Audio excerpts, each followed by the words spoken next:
Technology has always been a cornerstone for our evolution as a species. We create tools to make our lives easier. It's what's brought us to the top of the food chain. And each time something new comes along, our societies are transformed. But is that transformation always a good thing? And what happens when these technological tools become chains? What should be making our lives easier sometimes makes them worse. But we're not here to freak you out, we're here to help. As you watch this video, you'll learn how the overuse of technology is working against you and the way to overcome that. Because at the end of the day, technology is just a tool. It's all about how you use it. So, Aluxers, let's learn how to use technology better. Welcome to Alux. An addiction to tech. Our first step toward a better use of technology is understanding the problem. After all, it's hard to appreciate the importance of sensible tech use when you don't really see the effects. But make no mistake, we're addicted to technology.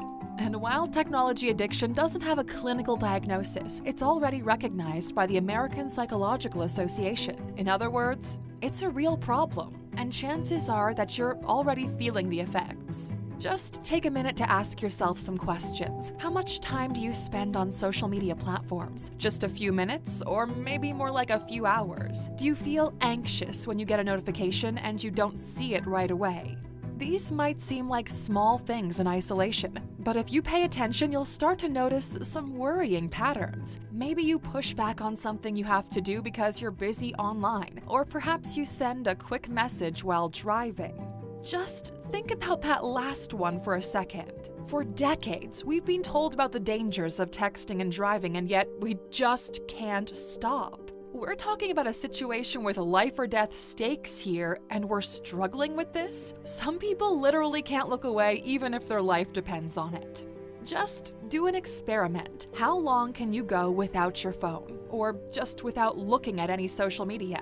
You might be surprised, or actually alarmed by the results. And we haven't even discussed the effects of this addiction.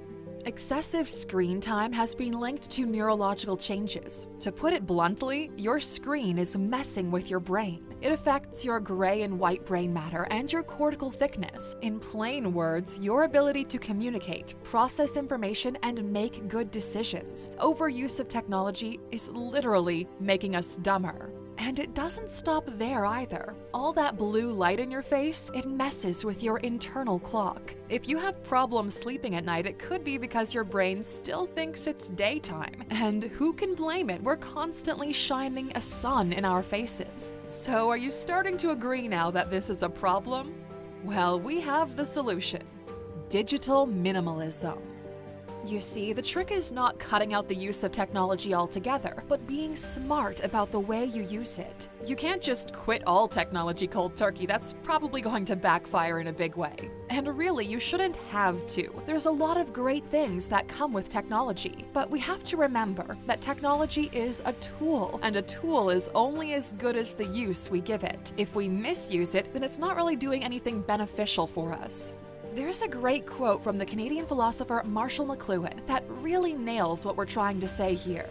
We become what we behold. We shape our tools, and thereafter, our tools shape us. We have the power to decide how technology helps us and shape its influence in our lives. That's where digital minimalism comes in.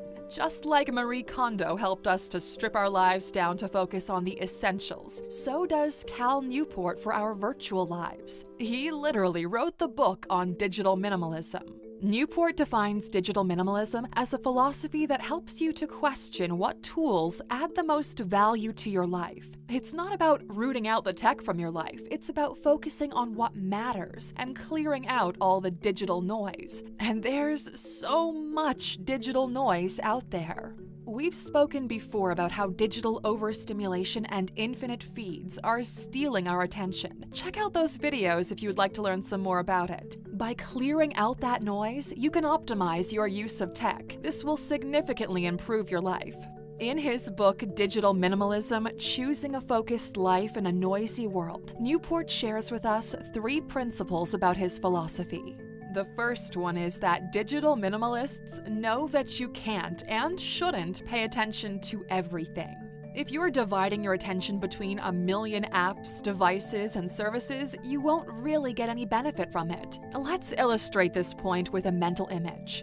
You decide to watch a movie on Netflix, but while the movie is going, you're also chatting with a friend on WhatsApp. Then you get a notification from Instagram, so you go there. But wait, someone just tweeted a funny joke. You have to reply to that. And suddenly, the movie is over and you don't even know what it was about. When you juggle so many things, you lose out on the details. It's okay to set aside what we don't need. The second principle is about how we use technology. It's not enough to decide that one particular tool is actually useful and important to our lives. We need to consider the way we use it. Are we really getting the most out of it, or could we use it more efficiently? Optimizing your use of technology is as important as what you choose to use and why. And finally, the last principle is about the relationship we have with technology.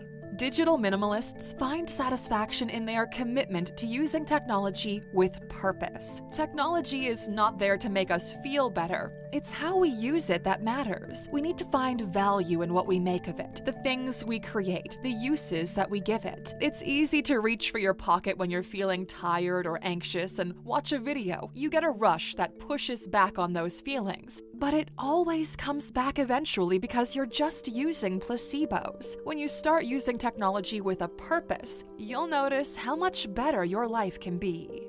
Alright, so now we've got to take a look at how to keep it simple in a complex world, the digital declutter process. If you're wondering how to apply the principles of digital minimalism to your life, then you're in luck. Newport defined very specific steps you can follow. He called them the digital declutter process. So here's what you have to do. Step 1. Define your values and technology rules. At its core, digital minimalism is about understanding your values. That's what you'll use to determine if a tool is good for you or not. Ask yourself, what is most important to me, and what do I want to achieve with my time? Maybe you enjoy physical activity, but you spend all your free time binging on Netflix. Or there's a hobby or a project you would really love to develop, but you're lost in an ocean of podcasts, videos, and social feeds. Do you want to be more creative, more social? You need to think about what means something to you. This way, you can prioritize these things over short-term satisfaction. Take a look at the tech you use on a daily basis. We're talking about apps, websites, video games, streaming, and any other tool that requires the use of a phone or a computer. Which of these are optional? And by optional, we mean that stopping their use won't create major issues in your personal or professional life. If you use Instagram or YouTube for your job, you just can't stop using them. But you can apply rules to how you use it, and that's what you'll do. Make a list of the technology that is optional, and for the tech you need, specify what parts of it are essential. Anything that doesn't have a purpose connected to your values has to go, at least for 30 days. Step 2. The 30-day challenge. Once you've found what is essential to you and what is optional, you're going to take a 30-day break from the latter. Everything on your list that isn't essential to your work or personal life will go on hold for a month. And look, okay, we'll be honest, the first week or two are gonna be rough. You'll be fighting the urge to check out those technologies that you don't need. Those pulls and urges can tell you a lot though. You have 2 goals during this time.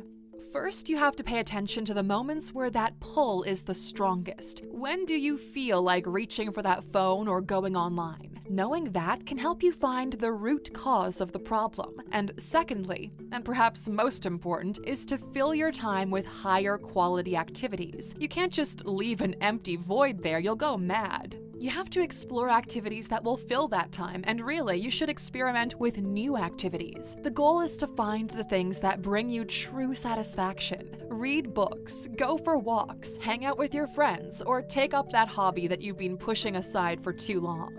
If you can do this, that way when you reintroduce tech into your life, it'll play a supporting role, not be the main focus. And step 3, reintroduce that technology. You found your values and you made it through the 30-day challenge. Now you can use those optional tools you set aside. But not so fast, there's a trick to it.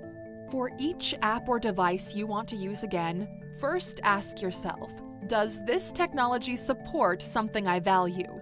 And if it does, then ask, is this the best way to get that support?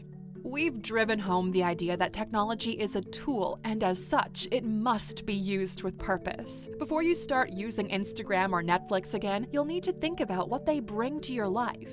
How they help you, not just how they entertain you. If they don't serve you any value, you're better off without them. But if they do, don't let them overwhelm you again. Think about the ways that you'll use them and make sure you're following some defined rules. Using technology effectively is all about one thing: remembering why you use it. What's the goal you want to achieve with it? Digital minimalism can help you declutter your life so you can find more satisfaction in your activities. But you need to think about what you want too. It won't be easy. Fighting addiction never is, but you will come out the other side much stronger and much happier too. And as a bonus for those sticking with us until the end, here's one more note from Cal Newport's book that we found inspiring.